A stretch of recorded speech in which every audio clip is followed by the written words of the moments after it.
गुरुर्ब्रह्मा गुरुर्विष्णुः गुरुर्देवो महेश्वरः गुरुः साक्षात् तस्मै श्री गुरवे नमः। तस्मै श्री गुरवे नमः।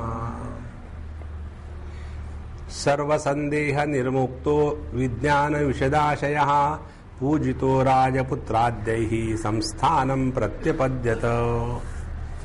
प्राप्तौ स्वनगरं राजपुत्रावपि ततः परम् एवं श्रुत्वा पुनः रामः पप्रच्छात्रेसुतं मुनिं श्रुतमेतद्धि विज्ञानं गुरो त्वन्मुखनिर्गतं विनष्टो मम संदेहो विदितं तन्महत्पदम्। कहानी खत्म हो गई। यह जो ब्रह्म राक्षस था, एक वसुमान नाम का ब्राह्मण, उसको राजपुत्र ने सभी उसके प्रश्नों का निरासन किया।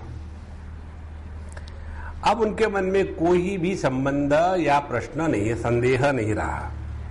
संदेह ये था कि यदि आप ज्ञान में निष्ठावान हो तो जगत में कर्म कैसे कर रहे हो, क्योंकि ज्ञान और कर्म ये दोनों भिन्न क्षेत्र में रहने वाले हैं। इसको लेकर के उन्होंने बताया 4 प्रकार की स्थितियां हैं: अज्ञानी, मंद ज्ञानी, मध्यम ज्ञानी और उत्तम ज्ञानी। अज्ञानी कर्म के कारण कर्म करता है और कर्म के लिए जीता है और कर्म में ही मरता है। जो मंद ज्ञानी है वो दूसरे को बताता है कि तुम ब्रह्म हो, लेकिन मैं तो दुखी हूं। यहां तक के शब्द ज्ञान है, उसकी कोई कमी नहीं, लेकिन उसका देहात्म भाव अभी खत्म नहीं हुआ। तीसरी जो स्थिति है वह मध्यम ज्ञानी, उसका देहात्म भाव समाप्त हो गया, इसीलिए जो जगत के व्यवहार के लिए कुशल नहीं होता। और चौथा जो है वह देहात्म भाव खत्म होने के बाद भी व्यवहार में सकुशल रहता है, कुशलता से रहता है। इस प्रकार से बताने के बाद अब यह जो वसुमान ब्राह्मण था वह कृतकृत्य हो गया और फिर वहां से राजपुत्रों के द्वारा पूजित होकर के अपने गांव चला गया। और फिर राजपुत्र भी अपने अपने देश में चले गए। यहां कहानी खत्म हुई। एवं श्रुत्वा, और ये कहानी सुनने के पश्चात पुनः रामः पप्रच्छ अत्रिसुतं मुनिम, फिर उन्होंने अत्रि के लड़के को, अत्रि शाह उसका लड़का है और वो भी दत्त जयंती के दिन पैदा हुआ, तो उसका नाम मैंने दत्तात्रेय रख दिया। लेकिन उनके माँ बाप ने कोई दूसरा ही रख दिया है, कोई तो भी टुंग टुंग टांग टुंग करके रख दिया। देखो, दत्त जयंती के दिन अत्रि नाम के बाप को पुत्र का लाभ होना ये बहुत ही रेयर न्याय है, सादी बात नहीं है ये। लेकिन ऐसा है ना कि जो जौहरी होता है वही उस पत्थर को जानता है कि ये हीरा है। जो कोयले का व्यापार करने वाला है वो क्या जानेगा, अरे ये तो कोई वाइन फेंको इसको। तो भगवान दत्तात्रेय जो साक्षात नारायण के अवतार है, उनको उन्होंने पूछा, क्या कहा कि हे गुरु महाराज, आपके मुख कमल से निःसृत जो शब्द है उसके द्वारा हमारे मन के सभी संदेह नष्ट हो गए और अब हमने उस तत्व को पहचान लिया है। देखो, केवल पहचानना मात्र है, करना कुछ नहीं है। जब तक कि कुछ करने का चक्कर बैठा है तब तक के हमारा देहात्म भाव खत्म नहीं होगा। अब मुझे बताओ, आपने समझो सपने में देखा एक बहुत बड़ा तूफान आया और हजारों लोग उसमें मर गए। उसके बाद जग गए। जगने के बाद चंदा शुरू कर दो। नहीं करेंगे, लेकिन अपने लिए। ये जितने चंदे वाले होते हैं ना, वो सब अपने लिए होता है। अभी भी आप चले जाओ गुजरात में, कितना पैसा इकट्ठा हुआ, उसमें से कितने लोगों को उसका लाभ हुआ। तो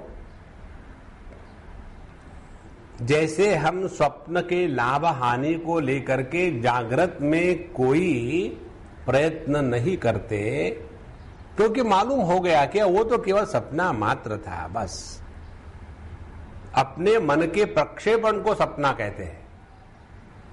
इसी प्रकार से यह जो जागृत जगत से जो जग गया है, माने जिसने देहात्म भाव का त्याग कर दिया है और जो अपने स्वरूप में स्थित है, वो कभी भी दूसरे का भला करने की नहीं सोचेगा। दूसरा है ही नहीं कोई। फिर उसके माध्यम से जो भी हो रहा है वो कभी क्लेम नहीं करेगा, मैंने ये किया। देखो, हम लोग छोटी सी कोई चीज इधर उधर देते हैं और अपना नाम चाहते कि मेरा नाम उस पत्थर पर लगा दो। तुलसीदास जी ने जो भगवान की भक्ति करी, वो इसलिए करी क्या कि भगवान राम, एक बात मानोगे क्या, वो अयोध्या मंदिर में पहला नाम मेरा होना चाहिए ना? नहीं, उनको कोई अपेक्षा नहीं है किसी से। निरपेक्ष भक्ति जब शुरू हो जाती है तब ज्ञान की निष्ठा दृढ़ हो जाती है। तो उन्होंने कहा कि अब मेरे सब संदेह समाप्त हो गए और अब मुझे सर्व अनुस्यूत संवित्ति मात्रा आत्मा भाति सर्वतः। अब मुझे सब स्थान पर, देश में, काल में केवल एक शुद्ध चैतन्य ही अनुभूत हो रहा है। अनुस्यूत, अनुस्यूत माने जो सब में व्याप्त है, उस एक चैतन्य को ही मैं देख रहा हूं। देखो, हम सब जब आपको देखते हैं तो आप भिन्न भिन्न हैं। तो भिन्नता की दृष्टि केवल आपके पेरीफेरी की है, लेकिन थोड़े हम आपके अंदर जाएंगे तो हमको क्या समझ में आएगा कि सभी के सभी सत्संगी है। तो हमारा आपका जो संबंध है, वो संबंध केवल इस एक कॉमन तत्व को लेकर के है। फिर चाहे आप मुंबई कर हो या पटना कर हो। जो पटना से हिंदुस्तान अपने महाराष्ट्र में भाग के आए, उनका नाम पटनाकर था। तो यहां आकर के उनको पटकना शुरू कर दिया, तो उन्होंने क्या किया, पाटनकर कर दी।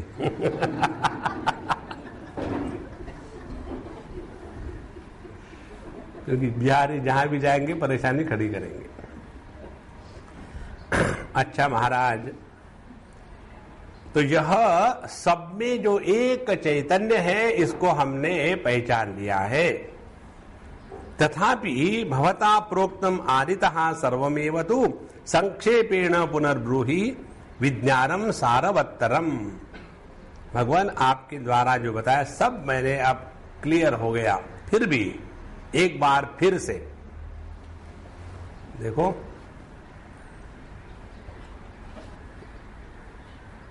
एक बार फिर से कहां गड़बड़ हो गई। इसमें रिपीटेशन नहीं होता, प्लीज अंडरस्टैंड दिस। या तो आपको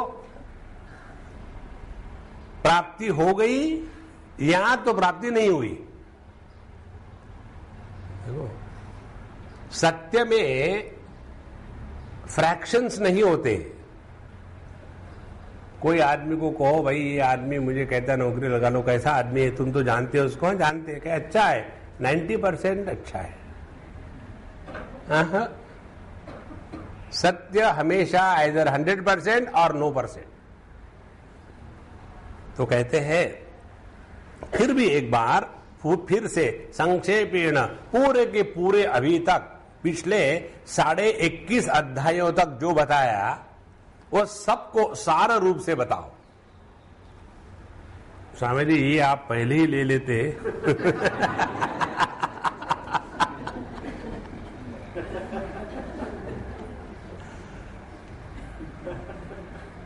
तो इतने दिन क्यों बर्बाद किए? ये मालूम है कैसा है उत्तर? ये प्रश्न कैसा है? एक आदमी की 5वीं रोटी खाने के बाद पेट भरता है and he was seeking for shortcut. कई महीने पढ़ा shortcuts are not good in the long run. तो उसने सोचा 5वीं रोटी खाने से पेट भरता है तो डायरेक्टली पहले ही 5वीं रोटी क्यों नहीं खाया जाए? देखो 5वीं रोटी में पेट भरने की क्षमता तब आती है कि जब पहले 4 रोटियां अंदर गई है।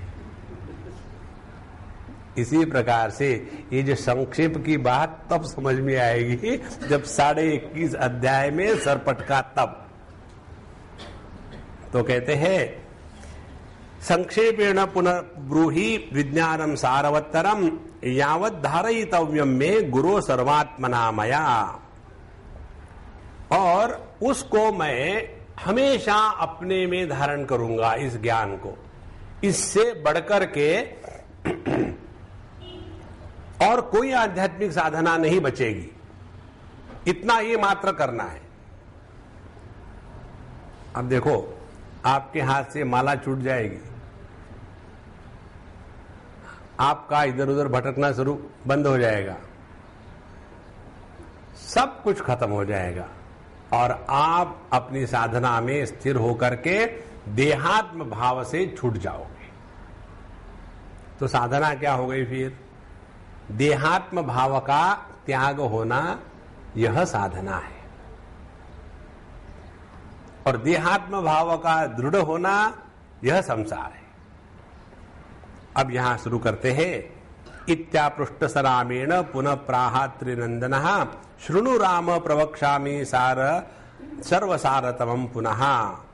अच्छा परशुराम जी, मैं तुमको फिर से एक बार सबका सब सार बताता हूं, एसेंस बताता हूं। और शृणु राम, परशुराम जी ने पूछा और दत्तात्रेय भगवान शुरू कर रहे बताने के लिए। पहला वाक्य क्या, पहला शब्द क्या है? जरा ध्यान से सुनना। देखो ये अपने आप आ जाता है। कारण क्या है? अत्यंत सूक्ष्म है यह ज्ञान, और उससे भी सूक्ष्म हमारी मन की चंचलता है। अब भी यहां बैठे फटाक से ठाणे पहुंच गए, अरे मैं पागल खाने में कैसे आ गया? पापा ये घर है अपना। अच्छा एक क्षण में हम यहां से भटक जाते हैं, उसके लिए कोई टाइम नहीं लगता। इसीलिए बीच में जब तकिया कलाम होता है, अच्छा ध्यान से सुनो, अच्छा ध्यान से सुनना है, आदमी फिर अपने मूड पर ठिकाने पर आ जाता है। शृणु राम प्रवक्ष्यामि सार सर्वसारतमं पुनः याचिति परमेशानि पूर्णा हंता मयि परा सा स्वातंत्र्याभिधाया माया शक्ति महात्म्यतः सदा जगत भासयेन्नूनम दुर्घटैक विधायिनः। प्रतिबिंब वद आदर्शे तत्प्रकारम शृणु क्रमात्। कहते हैं कि याचिति परमेशानि पूर्ण अहंतामयी परा। जो शुद्ध चैतन्य है, हमने आपको पहले भी बताया, यदि आप पुरुष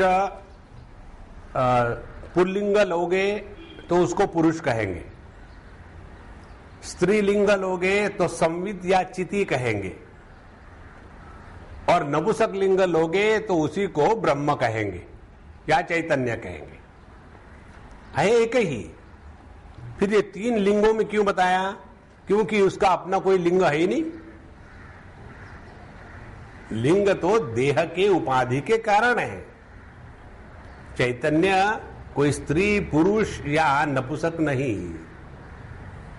तो यह जो चिति है परम ईशानी पूर्णाहंता मयि परा, यह शुद्ध चैतन्य शुद्ध चिति, ये पूर्ण अहंता, पूर्ण अहंता माने, इस ध्यान से सुनना इसको, पूर्ण अहंता माने जिसने किसी का भी तिरस्कार नहीं किया और जिसने सबको अपने में मिला लिया। इसका अर्थ क्या हो गया? इसको अहंता इसलिए कहते हैं ताकि हमको समझ में आवे। कल्पना करो आप अकेले हो इस संपूर्ण विश्व में,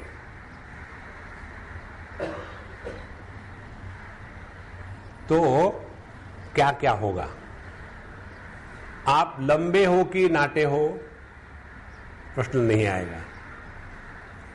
आप स्त्री हो कि पुरुष हो, प्रश्न नहीं आएगा। आप हिंदू हो कि मुसलमान हो, प्रश्न नहीं आएगा।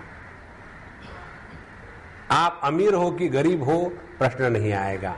और आप जड़ हो कि चेतन हो, यह भी प्रश्न नहीं आएगा। और इसी के लिए मैं कहने की आपको आवश्यकता नहीं पड़ेगी।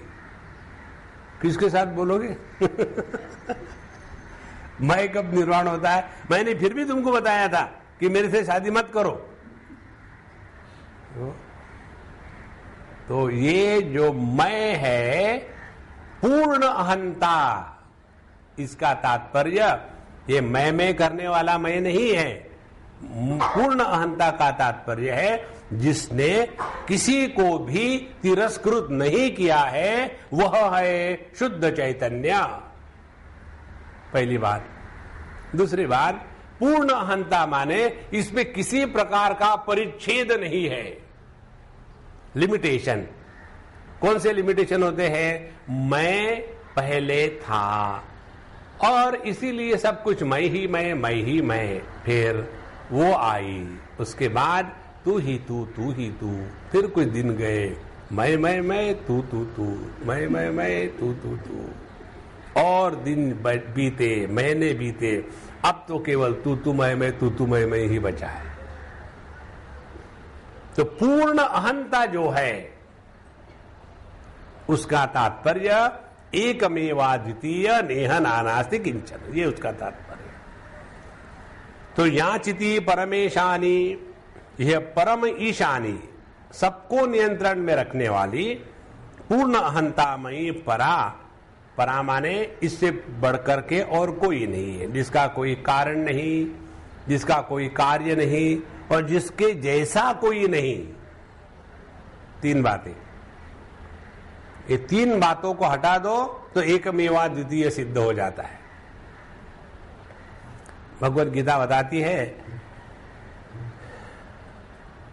मत्तः परतरम नान्यत् किंचिदस्ति धनंजय। हे धनंजय, मत्तः परतरम, मेरा कोई कारण नहीं, अन्यत मेरे जैसा कोई नहीं, किंचित मेरे द्वारा किसी को निर्वाण नहीं किया। क्यों? कि मैं एकमात्र हूं। उस पूर्णाहंता को यहां चिति कहा है, भगवान कृष्ण ने उसको मैं कहा है। तो यह चिति परमेशानी पूर्णाहंता मयि परा, सा स्वातंत्र्य अभिधाम माया शक्ति महात्म्यतः सदा। और इस चिति की विशेषता क्या है? वो हमेशा अपने स्वतंत्रता शक्ति से विभूषित है। स्वातंत्र्य का तात्पर्य क्या है? स्वातंत्र्य का तात्पर्य ये है, इसके ऊपर किसी की नोक नहीं। और इसी फ्रीडम के लिए हम सब लोग जिंदगी में सब कुछ कर रहे हैं। लेकिन सवाल यह है, स्वातंत्र्य मिला क्या? ये फ्रीडम फाइटर से पूछो, अभी भी फाइट कर रहे हैं, हमारी पेंशन बढ़ाते क्यों नहीं? वो कोई नौकरी है क्या फ्रीडम फाइटर होना, पेंशन बढ़ाना? वो भी नहीं देनी चाहिए उनको। देखो ये तो ऐसा ही है कि हमने इतना दान किया, एटीजी सर्टिफिकेट दो। हाँ, तो इतना करने के बाद स्वातंत्र्य मिला क्या? देखो, पहले हम अंग्रेजों को गुलाम थे, अब स्वतंत्र हो गए, अपने ही गुलाम है। इसीलिए स्वातंत्र्य का तात्पर्य है जिस पर दूसरा न होने के कारण कोई रोक टोक नहीं, ऐसे अपने स्वातंत्र्य से और ये अपनी शक्ति को लेकर के जगत भाषयेत नूनम, और उन्होंने इस परमात्मा ने, इस स्थिति ने यह संपूर्ण जगत का आभास निर्माण किया। अब कैसे किया? दुर्घटैक विधायिना, यह जो माया है ये अघटित घटना पटीयसी माया। कैसे किया, क्यों किया, ये प्रश्न नहीं हुआ, ऐसा ही है। अब ध्यान से सुनना, ये कहने का तात्पर्य क्या है? तात्पर्य ये है, जैसे आप लोगों ने पढ़ा होगा स्कूल में, जब ये बायोलॉजी में पढ़ाते हैं तो उस समय बताते हैं कि जब ये स्पर्म और ओवम इकट्ठे होकर के जाइगोट बन जाता है, इसीलिए बच्चों को पैदा होने के बाद किड्स कहते हैं। क्यों? गोट से कीड़ी निर्माण होगा ना, जो बकरी का बच्चा होता है उसको किड्स कहते हैं, क्योंकि गोट से प्रारंभ हुआ, जी गोट, तो naturally goat will mature into a kid. तो ये जब जाइगोट पैदा हुआ, धीरे धीरे वो बढ़ने लगा। फिर बताते हैं ये जो सेल है इसके द्वारा हड्डियां बनती है, ये जो सेल है इसके द्वारा मसल सिस्टम बनती है, ये जो सेल है इसके द्वारा सेंट्रल नर्वस सिस्टम बनती है। उस समय ऐसा क्यों होता है ये प्रश्न नहीं पूछा जाता, ऐसा ही होता है। माने यह किसी कारण से नहीं है, ये ऐसा ही है। अग्नि क्यों गर्म है? देखो, अग्नि गर्म है, क्यों? भी कुछ नहीं। इसी प्रकार से यह संपूर्ण जगत बिना किसी कारण से निर्माण हुआ। इसका मतलब क्या निकला? यदि आपको परमात्मा को प्राप्त करना है तो दिमाग में से कार्य कारण हटा दो।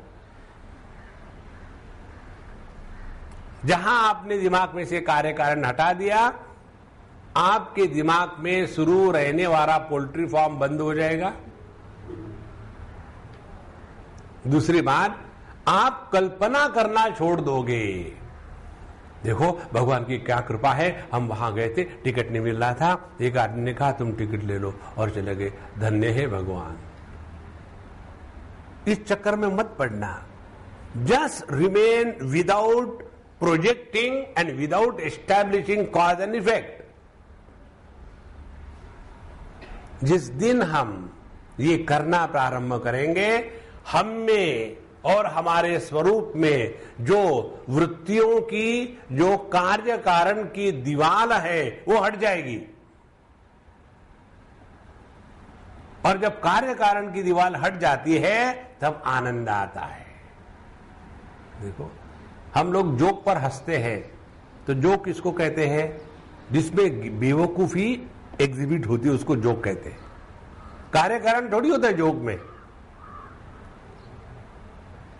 जैसे इस जगत में दो ही प्रकार के लोग हैं,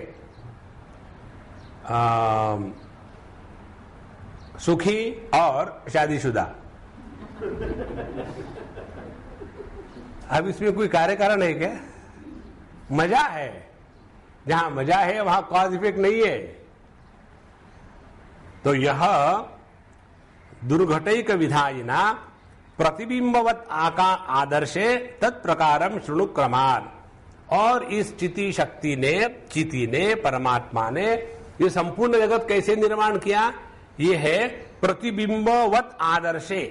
अब ये सिद्धांत बहुत महत्व का है यदि आपको सब कुछ पकड़ना हो ठीक से। तो जैसे दर्पण में प्रतिबिंब हो उस प्रकार से यह संपूर्ण जगत उस परमात्मा ने निर्माण किया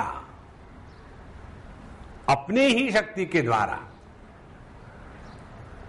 इसको हम आपको ठीक से समझाएंगे।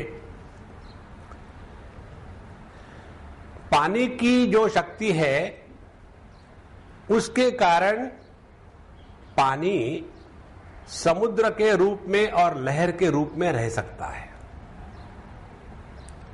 पानी में पानी के सिवा दूसरा कुछ नहीं है। तीसरी बात, यह जो पानी की शक्ति है जिसके कारण पानी समुद्र के रूप में और लहर के रूप में रह सकता है, इस शक्ति का पानी पर कोई प्रभाव नहीं होता। जैसे दाहिका शक्ति का अग्नि पर कोई प्रभाव नहीं है, जैसे मिठास का चीनी पर कोई प्रभाव नहीं है, जैसे पॉइजन का कोबरा को कुछ नहीं होता, असली कोबरा देखो। इसी प्रकार से पानी की ये जो शक्ति है इसका पानी पर कोई प्रभाव नहीं होता। ध्यान से सुना, बहुत सूक्ष्म बात है। अब ये जो शक्ति है पानी की, इसका प्रभाव पानी पर नहीं होता, लेकिन पानी में पानी की सिवा कुछ है ही नहीं, तो इसका प्रभाव किस पर होगा? पानी पर ही होगा ना। अरे राम, तुम क्या कर रहे हो? इसलिए तो हमने कहा जरा सूक्ष्मता से सुनो। अब देखो क्या गणित हो गया। पानी की शक्ति का पानी पर प्रभाव नहीं, पानी में पानी के सिवा कुछ नहीं, इसीलिए इस शक्ति का प्रभाव यदि कहीं होना है तो पानी पर ही हो सकता है। लेकिन प्रॉब्लम यह है कि पानी पर कोई प्रभाव हो ही नहीं सकता, तो क्या होगा फिर? मानो प्रभाव हुआ ऐसी प्रतीति होगी, और उस प्रतीति का नाम है समुंदर और लहरें। समुंदर लहरें किसके लिए है? पानी के लिए नहीं है, जो पानी से भिन्न है उसके लिए है। और ये दोनों क्या है? शब्द मात्र है। कारण समुंदर में पानी डूबता नहीं और लहरों के कारण टूटता नहीं। इसी प्रकार से यह संपूर्ण जगत इस परमात्मा में न होते हुए भी भास रहा है। देखो,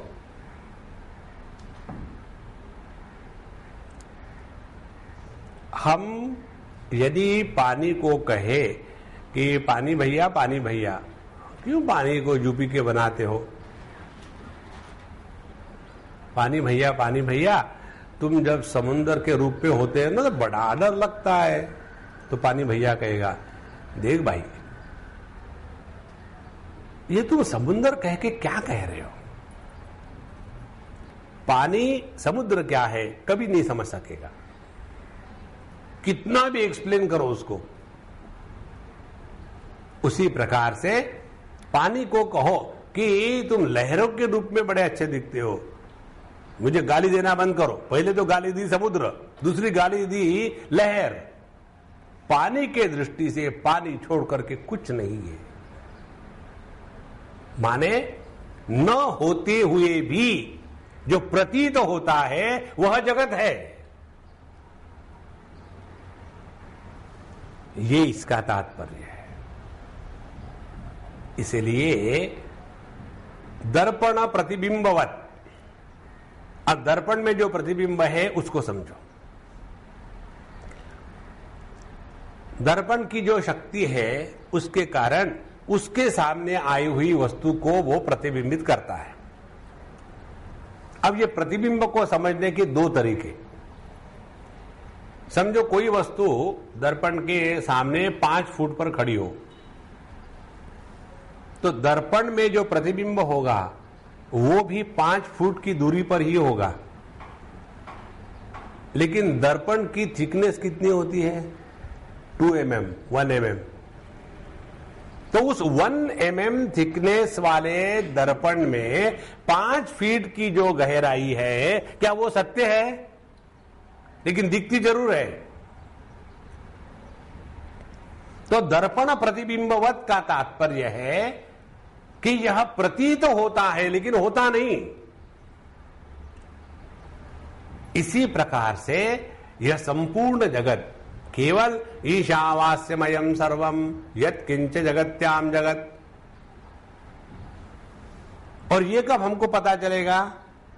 जब आप उसी दर्पण को देखो, लेकिन आप उस दर्पण को देखते समय उसमें जो प्रतिबिंब है वहां से अपने आंखों की फोकल लेंथ को हटा करके दर्पण के पृष्ठभाग पर ले आओ।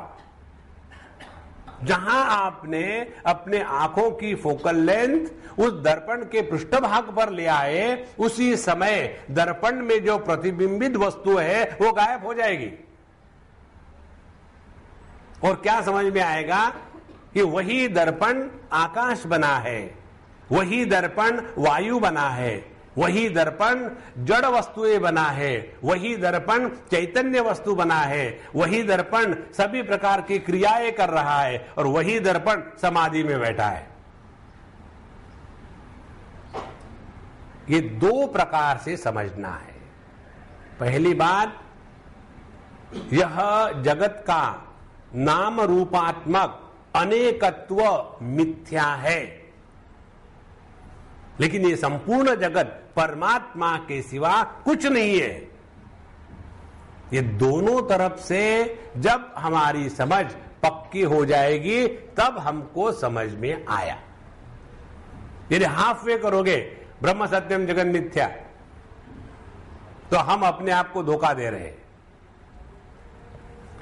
जगत के नाम रूप का तिरस्कार करने के बाद जगत का जो अधिष्ठान है उसका तिरस्कार आप नहीं कर पाओगे। इसीलिए इसको समझाने के लिए इससे बढ़कर के और कोई भी चारा नहीं है। और इसी को लेकर के भगवान शंकराचार्य ने संपूर्ण ग्रंथों का उन्होंने निर्माण करने के बाद आखिरी में जाकर के उनके जीवन के उन्होंने दक्षिणामूर्ति स्तोत्र लिखा है। और दक्षिणामूर्ति स्तोत्र में कहते हैं, पहला ही शब्द विश्वम दर्पण दृश्यमान नगरी तुल्यम निजांतर्गतम पश्यन्नात्मनि मायया बहिरिवोद भूतम यथा निद्रया यस्साक्षात् कुरुते प्रबोध समये स्वात्मानमेवाद्वयम् तस्मै श्री गुरुमूर्तये नमैदं श्री दक्षिणामूर्तये। जैसे दर्पण का क्या अनुभव होगा जब उसमें प्रतिबिंब होगा, तब प्रतिबिंब का बोझा होगा। सामने से हाथी गया तो दर्पण दर्पण क्या हो गया, हाथी गया है, हटा उसको। हाँ, देखो ये जगत जब बोझा बन जाता है ना, this world is too much for me, तो आप समझ लो कि आप स्पेशल ब्रांड के दर्पण हो जो प्रतिबिंब के द्वारा प्रभावित हो रहा है। इसलिए प्रतिबिंबवत आदर्शे तत्प्रकारम शृणु क्रमात्। अब मैं तुमको ये बताता हूं, सिस्टमैटिकली सुनो। कहते हैं, या सा पराचिति पूर्णा पूर्णा हम भाव ब्रूहिता स्वातंत्र्य वशत स्वात्म रूपम द्वेधा भाषयत। ये जो पराचिति है पूर्ण है ये, और पूर्ण अहम भाव ब्रूहिता, और इसीलिए वो सब में व्याप्त है, सबसे बड़ी है, माने उसके सिवा कुछ भी नहीं है। ये सब में व्याप्त, सबसे बड़ी, ये सभी शब्दों का प्रयोग मालूम है क्यों करते हैं? हमारी समझ देश काल और वस्तु इन तीनों के द्वारा कलुषित हो गई है। और इसीलिए हमको समझाना हो तो क्या कहेंगे शास्त्र? सत्य वो है त्रिकाल अबाधित सत्य, जो तीनों कालों में नहीं नष्ट होता। तीन काल कौन से हैं? भूत, वर्तमान, भविष्य। और ये काल कहाँ है? ये केवल मन की कल्पना है। लेकिन इस मन की कल्पना में हम इतने दबे हैं कि परमात्मा का भी वर्णन करना हो तो काल उनको ले आते समझाने के लिए। लेकिन परमात्मा काल के परे है, अनादि अनंत, ये इसका अर्थ नहीं है।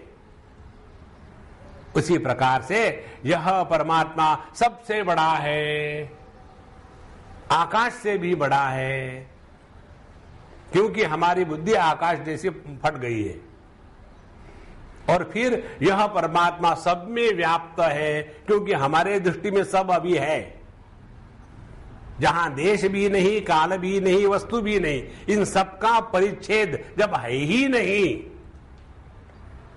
तो परमात्मा का वर्णन करते समय मौनम व्याख्या प्रकटित पर ब्रह्म तत्वम युवानम, अपने आप वाणी शांत हो जाती है। इसलिए जो परमात्मा को प्राप्त होते हैं वो अपने आप शांत हो जाते हैं, क्योंकि ना वहां वाणी का व्यापार है, ना मन का व्यापार है, ना बुद्धि की समझ है। तो या सा पराचिति पूर्णा पूर्णा हम भाव ब्रूहिता स्वातंत्र वशतः स्वात्म रूपम द्वेधा अवभासयत। अब यह जो पराचिति है ये अपने स्वातंत्र के द्वारा, माने किसी के कहने से नहीं, इसी को लेकर के अवतारवाद सिद्ध करते हैं। जीव का जो जन्म है वो कर्म के द्वारा बंधन रूप में है, और परमात्मा का जो अवतार है वो अपने मस्ती की अभिव्यक्ति है। देखो, नदी का जो पानी बहता है समुद्र को मिलने के लिए, और समुद्र में जो लहरें आती है वो कहीं जाना नहीं है, उसकी मस्ती है अपनी। इसी प्रकार से यह जो पराचिति है स्वातंत्र वशतः अपने मस्ती के साथ स्वात्म रूपम अपने आप को मानो दो भागों में बांटती है। कैसे बांटती है? तत्र एक अंशे अपि अहम भावः अपूर्णा अवभासितः यदा। फिर इस पूर्ण अहम को इसने दो भागों में बांटा। एक हो गया अपूर्ण अहम भाव और दूसरा होगा तदा द्वितीय भागः तद अहम भाव विनिर्गतः। तो पहली स्टेप जो है जगत के निर्मिति में ये है मैं और मैं नहीं, अहम एंड नॉट अहम। पहली स्थिति है। और इसमें जो अनात्मा है, जो मैं नहीं है, यह अनात्मा मैं पर अवलंबित है। देखो, जो अनात्मा भाव है उसको इदम वृत्ति कहते हैं, और वो अनेक होती है। और जो आत्म भाव है उसको अहम वृत्ति कहते हैं, और वो एक होती है। और ये जितनी भी इदम वृत्तियां हैं उनको प्रकाशित करने वाली अहम वृत्ति एक होती है। देखो, मैं शब्द को जानता हूं, मैं स्पर्श को जानता हूं, मैं रूप को जानता हूं, तो ये सब को जानने वाली मैं वृत्ति एक। अब इसको और आगे ले जाओ, मैं स्वप्न को जानता हूं, मैं जागृत को जानता हूं, मैं सुषुप्ति को जानता हूं, मैं समाधि को जानता हूं। तो जागृत, स्वप्न, सुषुप्ति, समाधि ये अनेक हो गए। इन सबको प्रकाशित करने वाला जो मैं तत्व है वो एक है। तो यह शुद्ध मैं वो है जिसमें अनात्म भाव का निर्माण नहीं होता। इसीलिए मन किसको कहते हैं? मन उसको कहते हैं कि जिस ज्ञान में मैं का विरोधी तू निर्माण होता। देखो,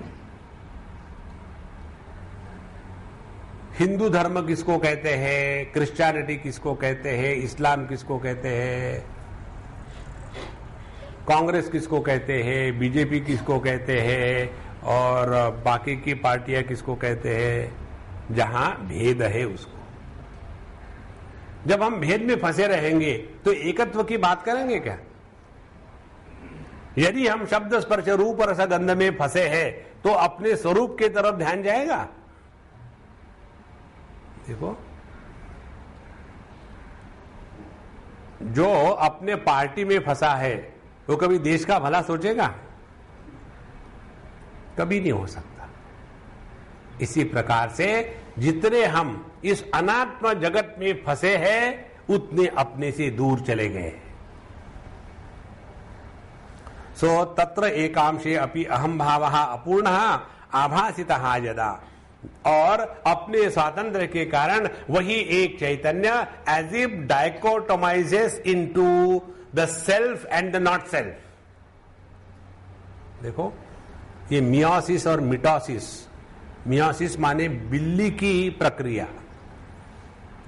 बिल्ली मियाओ मियाओ कहती है ना, तो उसमें क्या होता है, एक सेल जो है आप उसको उसका बढ़ना शुरू हो गया तो सेल पहले बड़ी हो जाती है, बड़ी होने के बाद फिर उसकी जो सेल वॉल है वो उसमें कोई क्लीवेज आ जाती है और फिर उसके बाद उसका जो न्यूक्लियस है उसमें क्लीवेज आ जाती है और फिर वो अलग हो जाती है। लेकिन ये ऐसा क्यों होता है, सेल को जाके पूछो, ऐसा ही होता है, क्यों नहीं होता है? इसी प्रकार से शुद्ध चैतन्य अहम इदम भावों में अपने स्वातंत्र से, खुशी से विभक्त हो करके उसमें आत्म भाव और अनात्म भाव ये दो निर्माण होते हैं और उसी को कहते हैं मन। और जहां ये द्वैत निर्माण हो गया संसार प्रारंभ हो गया। उसके बाद क्या होता है, बाह्यम अव्यक्तम अभवत तद दृष्टया व भृगुद्वः अपूर्णाहम भाव युतः एष प्रोक्तः सदाशिवः। ये जो पहली स्थिति है, इस पहली स्थिति को सदाशिव कहते हैं। जो हम कहते हैं ना, सदाशिव समारंभाम शंकराचार्य मध्यमाम, ये है वो Sadashiv. These are all technical terms. तो सदाशिव क्या हो गया, शुद्ध चैतन्य में अहम और इदम भाव की भेद की संभावना निर्माण होने के पश्चात यह भेद प्रतीत होते हुए भी नहीं है, ऐसी निष्ठा में जो स्थिति है उसको कहते हैं सदाशिव। शिव माने ऑस्पिशियस, पवित्र। पवित्र क्या है, क्योंकि अभी दूसरे की गंदगी निर्माण नहीं हुई। जहां अन्यत्व है वहां गंदगी है। देखो, एक आपको मैं गंदा उदाहरण देता हूं। आप 2 क्षण आंखें बंद करके अपने पेट के अंदर में चले जाओ, बड़े इंटेस्टाइन में और यूरिनरी ब्लैडर में, वहां क्या है?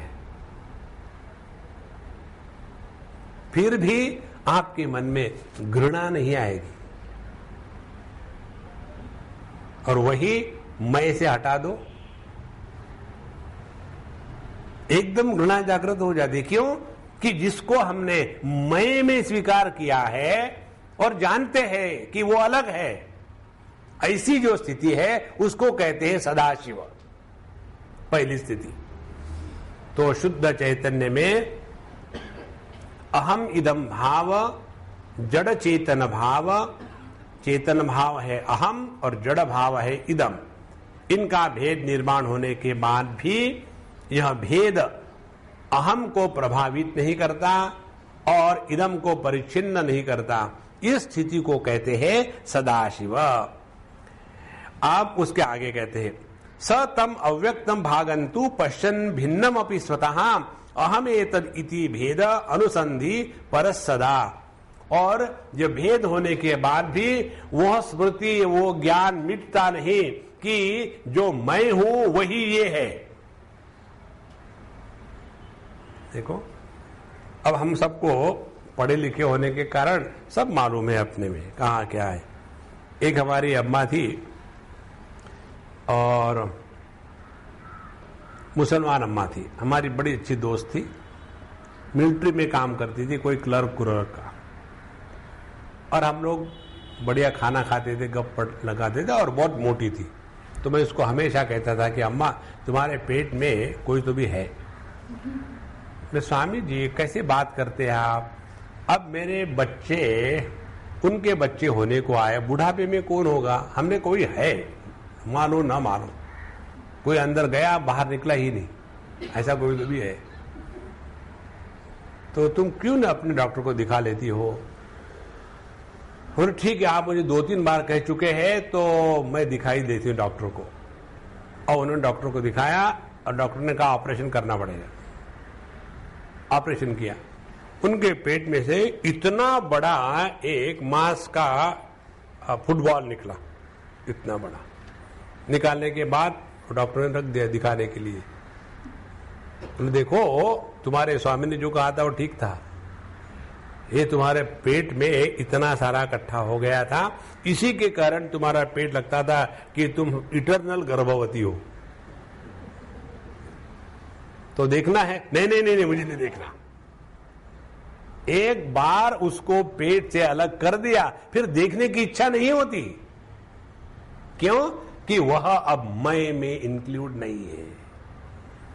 इसीलिए पहली जो स्थिति है वह है सदाशिव, भेद का ज्ञान होते हुए भी एकत्व का अनुसंधान टूटता नहीं, वह है सदाशिव।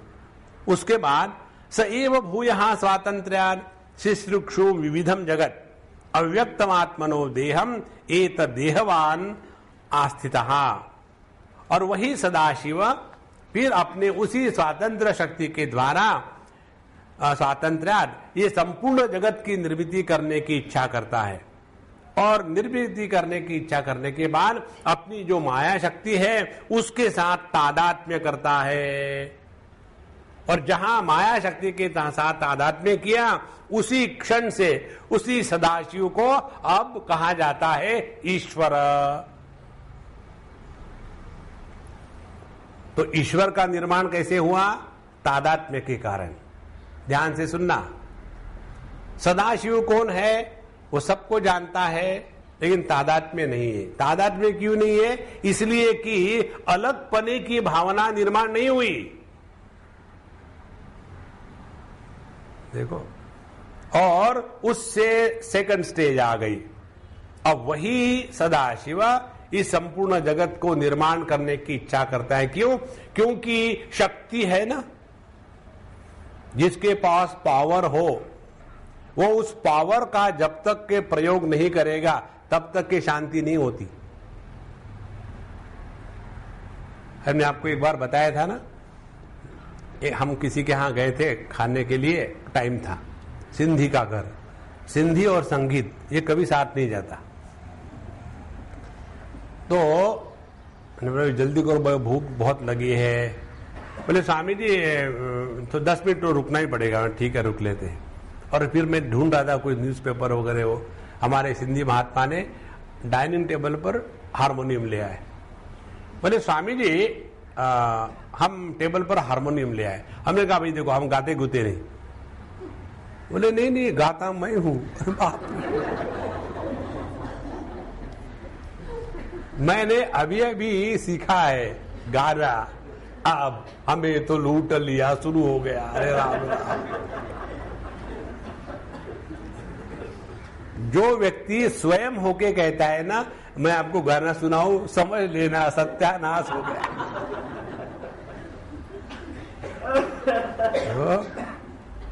गले की खुजली को कहते हैं गाने की इच्छा। तो यह परमात्मा जब अपने इस अनंत शक्ति के बारे में जागृत हो जाता है तो उसमें इच्छा होती है। और क्या इच्छा होती है कि अब मैं इस जगत को निर्माण करूं, और इस इच्छा के साथ साथ ही उस शक्ति के साथ तादात्म्य किया और फिर ईश्वर बन गया। इति एवं अनुसंधान परः ईश्वरः आवसौ आबभौ अव्यक्तम अभिमानेन आविष्टः ईश्वर एवतु। इसलिए यह जो तादात्म्य की प्रक्रिया प्रारंभ हो जाती है ईश्वर से लेकर के आगे, और फिर त्रिधा समभवत रुद्र हरित रुहिण रूपतः द्रष्टु दृश्य महाराशि समुदायाव भासकः। यह जो ईश्वर बना, अब ये ईश्वर फिर 3 रूप धारण करता है, ब्रह्मा विष्णु महेश, और फिर अपने अपने डिपार्टमेंट बांट लेता है।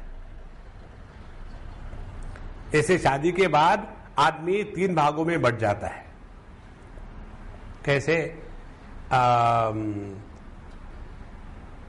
दुखी होने के लिए पति, लाड़ करने के लिए सन इन लॉ, और परेशान होने के लिए बाप। एक ही आदमी 3 भागों में बंट गया। इसी प्रकार से यह एक ही ईश्वर इस जगत का निर्माण करने के लिए ब्रह्मा जी बन जाता है, वही विष्णु बन जाता है जगत का पीडब्ल्यूडी डिपार्टमेंट चलाने के लिए, और वही रुद्र बन जाता है इस जगत का संहार करने के लिए।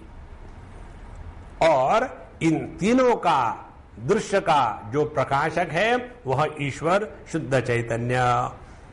इसलिए विधयः विविधा आसन तथा तद्रूप संस्थिताः बहवो हरयः अपि आसन तत्संहार परायणाः अनेकशो अभवन् रुद्रा एवमेष जगद विधिः एवं विधम जगत तत्वम दर्पण प्रतिबिंबवत्। और फिर कहते हैं हजारों करोड़ों ब्रह्मा है, हजारों करोड़ों विष्णु है, हजारों करोड़ों रुद्र है।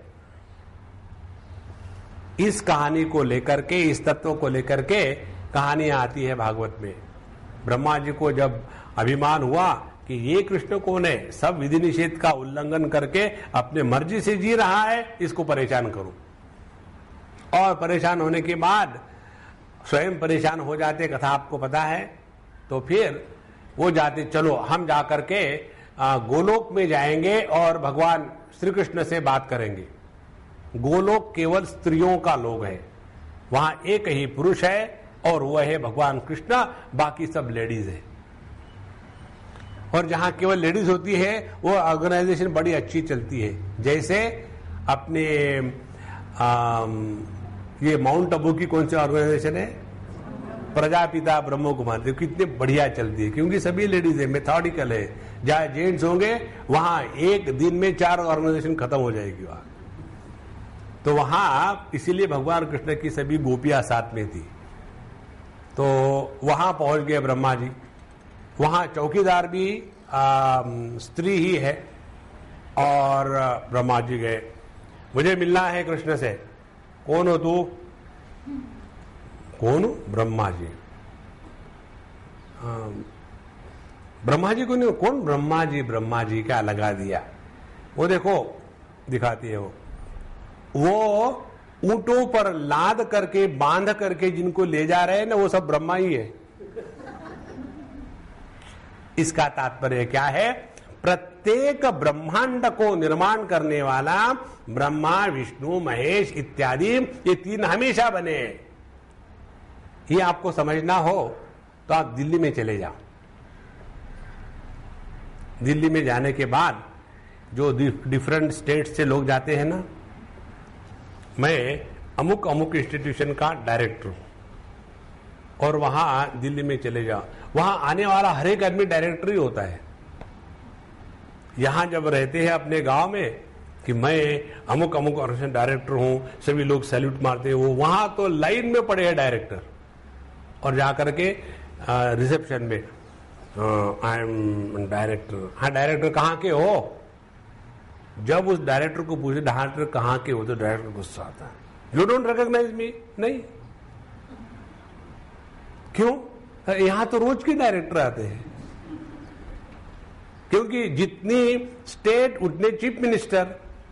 अपने देश में एम्प्लॉयमेंट पोटेंशियल बढ़ाने के लिए ये टेक्निक अपनाया है। ज्यादा चीफ मिनिस्टर बनाने हैं तो ज्यादा देश के टुकड़े करो। इस प्रकार से परस्परम भावयन्तः श्रेय परम वाप्स्यता। आखिर में एक ऐसी स्थिति आने वाली है कि प्रत्येक सिटीजन का नाम प्राइम मिनिस्टर होगा।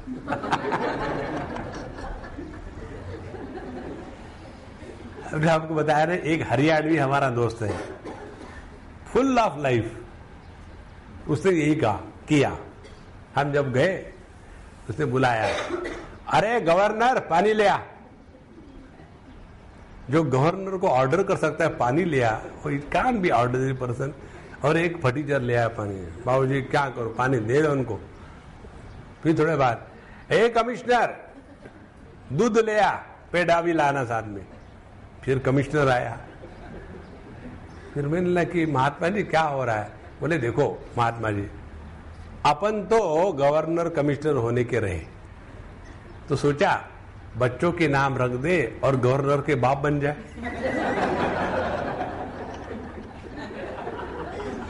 देखो, अब यदि कोई अपना नाम प्राइम मिनिस्टर रख दे, there can't be legal objection, because prime minister is not trademark, isn't it? तो अपने अभी जिनको जिनको बच्चे होने वाले याद रखो। किसी का नाम प्राइम मिनिस्टर रख दो, किसी का नाम प्रेसिडेंट रख दो। तो यह अनेक है, ब्रह्मा विष्णु महेश, और ये सभी के सभी अपने अपने ब्रह्मांड का काम देखते हैं। एवं विधम जगत तत्वम दर्पण प्रतिबिंबवत। इस प्रकार से यह संपूर्ण जगत जो है, चिति चैतन्य, यह मानो दर्पण है, और उसमें ये अनेकता भास रही है, असल में एक ही तत्व है। तो भासते केवलम राम नहीं जातम तु किंचन, पराचिति प्रपूर्णाहम भाव रूपैव सर्वदा स्थिता अपि अनेका संपूर्ण अहम भाव परिव्रता। यथा त्वं राम सर्वस्मिन् देह अहम भाव ब्रूहितः पृथक नेत्रादि हम भाव ही अपि तत्क्रिया तत्परः। इस प्रकार से हे परशुराम जी, यह एक ही परमात्मा पराचिति संपूर्ण अहम के साथ इस संपूर्ण जगत में व्याप्त है, और इसके बाद भी इसकी जो पूर्णाहंता है, इसमें कोई खोट नहीं। माने एक ही चैतन्य अनेक में बांटने के कारण वो परिच्छिन्न नहीं हुआ है। देखो, माने बांटने की प्रक्रिया दिखती है, होती नहीं। इसको ठीक से समझ लेना। हम लोगों ने आकाश को बांट दिया है, पूर्व पश्चिम उत्तर दक्षिण। अब ये आकाश को जो बांट दिया है हमने, क्या वो वास्तविकता है? नहीं, वो तो कल्पना है। कैसी कल्पना है? जिस दिशा से सूर्य उगता है उसको पूर्व कहते हैं। सूर्य की दिशा से उगता है पूर्व से, तो पूर्व के कारण सूर्य वहां उगता है कि सूर्य के कारण उसको पूर्व कहते हैं? देखो, ये तो केवल समझाने के लिए है। वास्तव में देखा जाए तो आकाश में पूर्व पश्चिम उत्तर दक्षिण नहीं है। इसी प्रकार से ऊपर नीचे ये भी कल्पना किसी संदर्भ से होती है, आगे पीछे ये भी कल्पना किसी संदर्भ से होती है। देखो, जो लोगो है बी हैप्पी का, वो आप लोगों के आगे है और हमारे पीछे है। अब वो आगे है कि पीछे है? आगे पीछे है। देखो, इसीलिए ये जितनी भी जगत की विविधता है, इसका कोई तथ्य नहीं, और जो तथ्य है वो इस विविधता को आधार देते हुए भी कभी भी विभाजित नहीं हुआ। ये जिसने समझ लिया है वो उस चक्कर में कभी नहीं पड़ेगा। पाप हो गया, पुण्य हो गया, मरने के बाद अगला जन्म क्या होगा। एक सज्जन ने मुझे पूछा, स्वामी जी मुझे तो ऐसे लगने लग गया है कि आपको सब कुछ मालूम है। तो मैंने बोला फिर क्या करूं? बोले मुझे आपसे बड़ा डर लगता है। अच्छी बात है, कोई तो डरता है। बोले आप मुझे बताओ, लेकिन किसी को मत बताना, मेरा अगला जन्म क्या होगा। उसका मेरा अगला जन्म क्या होगा। तो हमने कहा देखो, अगला जन्म होने के लिए आवश्यकता किस बात की है? इस देह का त्याग। हाँ, पहले मरो फिर बताऊंगा। मर के दिखाओ। आज तक किसी को भी अपने मृत्यु का अनुभव नहीं आया। तो जैसे आकाश में पूर्व पश्चिम उत्तर दक्षिण, दूर नजदीक, ऊपर नीचे, अंदर बाहर, ये केवल मानसिक प्रक्षेपण है। इसी प्रकार से मैं जीव हूं, ये जगत है, वो ईश्वर है, ये सब केवल मानसिक विकृतियां है। और जो इस अपने स्वरूप में स्थित है, फिर उसको दूसरे को जस्टिफाई थोड़ी करना है, दूसरे को प्रूव थोड़ी करना है। मालूम है मैं तो भाई ब्राह्मण हो गया, तुम्हारा क्या हाल है, कहां तक आए? बस मैं घुटने तक तो हो गया, थोड़ा बचा है। घुटने के नीचे ब्रह्म, घुटने के ऊपर ब्रह्म। ऊपर से शुरू करो ना, ऊपर है ही नहीं।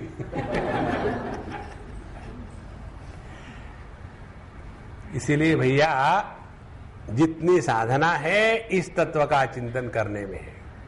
इसमें मत फंसो कि पाप है, पुण्य है, मरने के बाद स्वर्ग जाएंगे, नरक जाएंगे या दूसरी योनि होगी। हमने आपको पहले दिन से बताया, इस चीज को यदि आप दृढ़ पकड़ लो तो उसमें आप ही का भला है। कौन सी चीज को? अपने को जीव मानने से इनकार करो। इसका तात्पर्य क्या है? अपने को जीव मानने से इनकार करोगे तो आपको जगत में कुछ नहीं चाहिए। देखो, जीव मानोगे तो स्वर्ग जाना है, नरक जाना है, पाप हुआ, पुण्य हुआ, अब माफ करो भगवान, बहुत गलतियां हो गई, नहीं तो अब तक तो निभाया है, क्यों निभाया, आपकी गलती, निभाते रहो। हाँ, रोना धोना बंद। तब जाकर के ये त्रिपुरा रहस्य हमने समझा है। इन तीन पुरों में रहने वाला जो एक तत्व है वह है त्रिपुरा रहस्य। जागृत स्वप्न सुषुप्ति कहो, सत्व रजस तमस कहो, प्राज्ञ तेजस विश्व कहो, ईश्वर हिरण्यगर्भ विराट कहो, ज्ञाता ज्ञान ज्ञेय कहो, भोक्ता भोग्य भोग कहो, कर्ता कर्म कर्म फल कहो, इन सब का जो एकमात्र आधार है उसमें इन चीजों का कोई अस्तित्व नहीं। देखो, एकदम साफ सिनेमा खत्म। आप देखेंगे बाकी सभी स्थानों पर आपको जीव बना करके डराते हैं। ऐसा क्या है, अब तुमने बड़ा पाप किया, अब तुमको हेल में जाना पड़ेगा। और अच्छा फिर पापा आप वहां होंगे ना गुरु महाराज, मुझे आगे तो मालूम नहीं क्या करना है। जिस गुरु का शिष्य हेल में जाता है वो शिष्य वहां जाकर के गुरु को बुलाएगा और वहां जाकर यमराज कहेगा, कौन हो तुम? अमुक अमुक का शिष्य। इनके शिष्य बुलाओ उनको। अच्छा महाराज। देखो महाराज, डर डर के मत रहो, अपने स्वरूप में ना स्वर्ग है ना नरक है, ना जन्म है ना मृत्यु है। यह जो एकमेवा द्वितीय सौंदर्य है उसको केवल पहचानना है। और जब आपने भगवान से भी मांगना छोड़ दिया, क्या दोगे मुझे, कितने ब्रह्मा जी है, Brahma number Vishnu number, Rudra number, इस दृढ़ता के साथ अपने जीव भाव को स्वीकार ही मत करो। जहां आपने जीव भाव का त्याग करना यही जीवन का लक्ष्य माना, उसी समय आप देहात्म भाव, फिर वो स्थूल देह रहे, सूक्ष्म रहे या कारण देह रहे, इन सब से हटना प्रारंभ कर दोगे। इसीलिए यह जो पराचिति है, यह स्थिता अपि अनेका संपूर्ण अहंता परिवृता, और यह जो संपूर्ण अहंता है वो अपने आप में किसी भी प्रकार का कोई व्यवहार नहीं करती। जैसे उदाहरण देते, यथा त्वं राम सर्वस्मिन् देहे अहम भाव ब्रूहितः पृथक नेत्रादि अहम भावैहि अपि तत्तत् क्रिया पराः। जैसे हमारा ये संपूर्ण देह में व्याप्ति है, लेकिन यह जो संपूर्ण देह में व्याप्त चैतन्य है वो कोई कार्य नहीं करता, अच्छा भी नहीं बुरा भी नहीं। लेकिन वही चैतन्य आंखों के साथ तादात्म्य करके देखने लग सकता है, वही चैतन्य कानों के साथ तादात्म्य करके सोता रहता है, सुनता रहता है। I don't know whether it was a slip of tongue और whether it was the observation.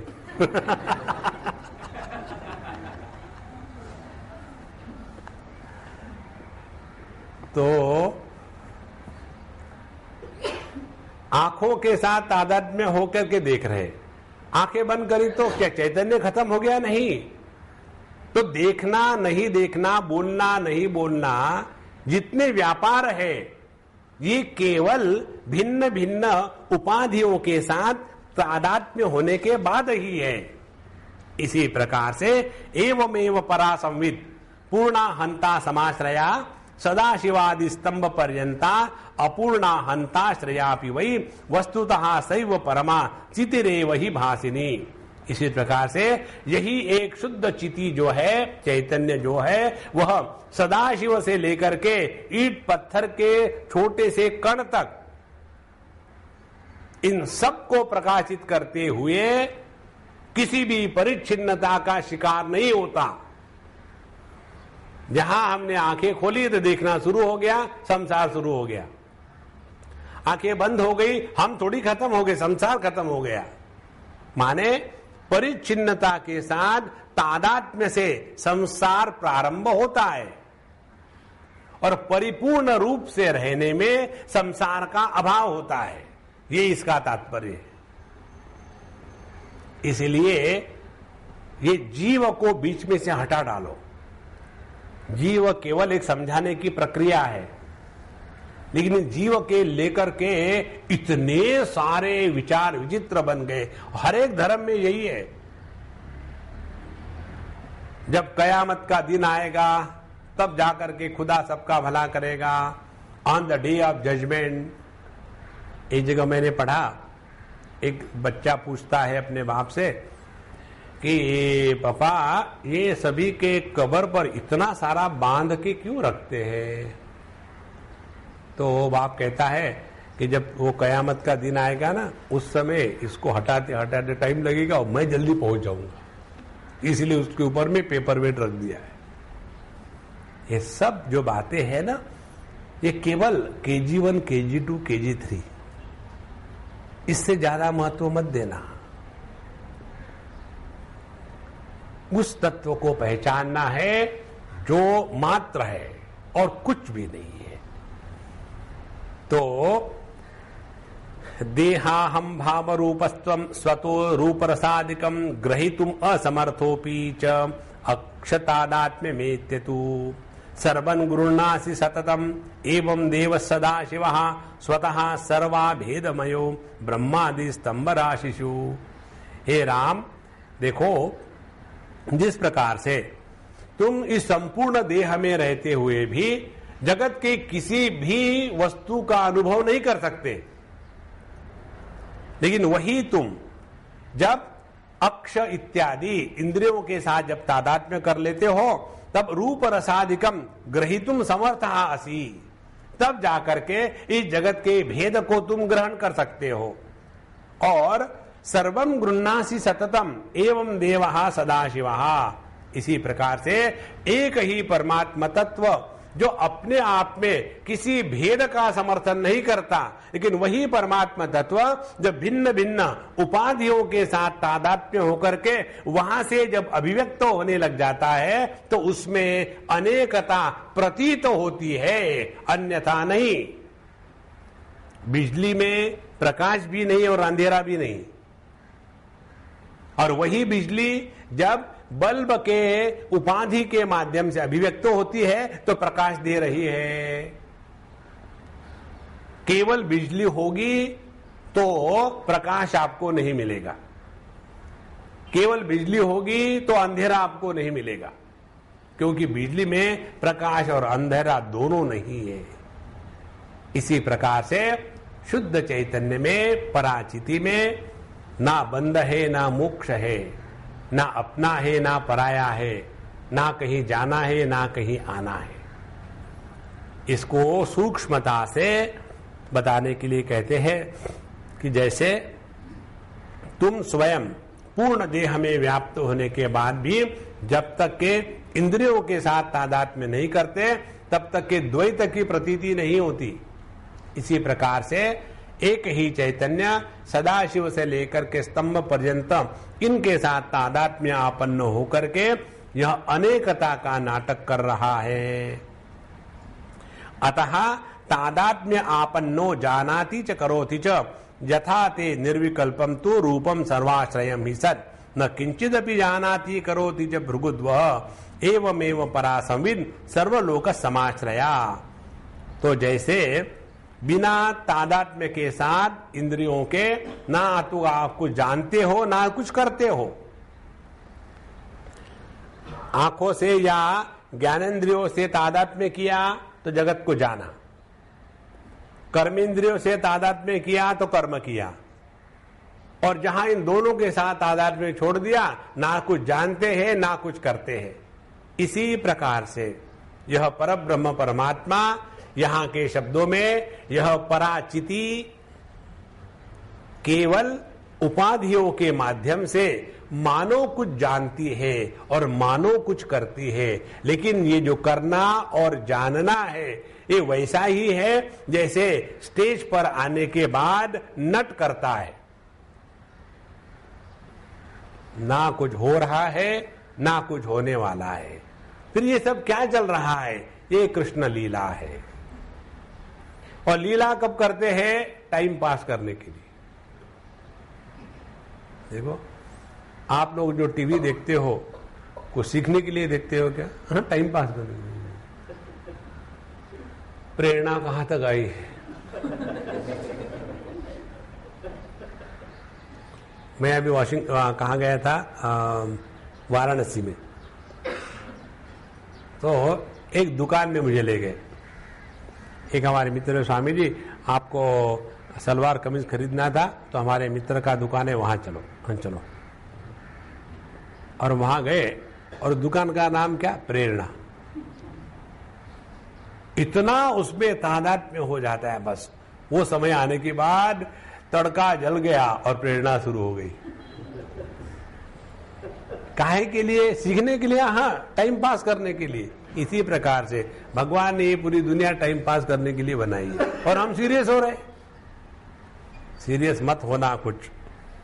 सो न किंचित अपि जानाति न करोति च एवमेव परा संविद सर्वलोक समाश्रया भेद लेशम अपि क्वापि न जानाति न करोति च एतावत् जागतम सर्वम तस्मात् तस्याम एव अवभासते। इसलिए यह संपूर्ण जो जगत है उस पराचिति में केवल प्रतिबिंब के जैसा एक केवल प्रतीत हो रहा है, वास्तविकता में नहीं। जैसे मृगजल प्रतीत होता है, होता नहीं। जैसे आकाश की नीलिमा दिखती है, होती नहीं। जैसे सूर्य उदय और सूर्यास्त दिखता है, होता नहीं। जैसे कोई हमसे प्रेम करता है, लगता है, होता नहीं। जिस दिन ये बात समझ में आएगी, न मे द्वेषोस्ति न प्रियः, कोई हमारा प्रिय नहीं, कोई हमारा द्वेष्ट नहीं। ओम पूर्णमदः पूर्णमिदं पूर्णात् पूर्णमुदच्यते पूर्णस्य पूर्णमादाय पूर्णमेवावशिष्यते। ओम शांति शांति शांति। हरि ओम।